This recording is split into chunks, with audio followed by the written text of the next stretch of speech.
When you think through kind of how the digitization of all assets ends up then kind of interfacing with this idea of driverless banks, right? I've called it kind of automated finance in the past, but I think it's very much the same idea. How does that lead to the proliferation of these driverless banks?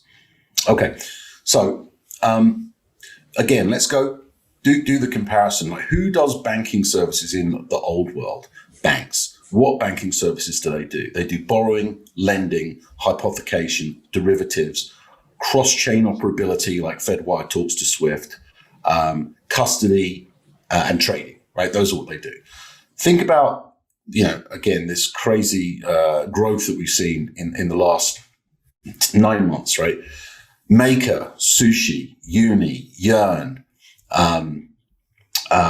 Synthetics, DYDX, all the BitGos and anchorages and curves and so on, and also there's great platforms like Zerion and Zapify that actually kind of sit on top of all this stuff and can actually report what's going on with all the components. But if you add those companies up, right,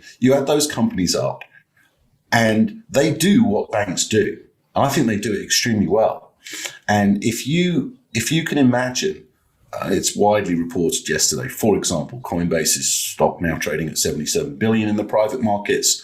It'll be 100 day one of listing at least. They may work. They've already been buying driverless bank companies. They bought BlockFi, which is an interest-bearing platform. They bought Bison Trails, a staking as a service company that will similarly be generative for proof of stake networks in terms of generating yield.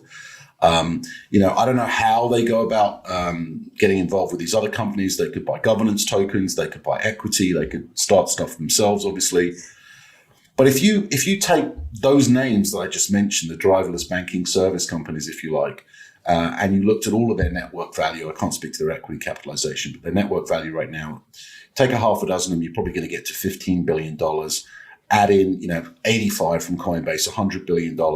At $100 billion, you'd have the seventh biggest bank in the United States, and it would be a driverless bank.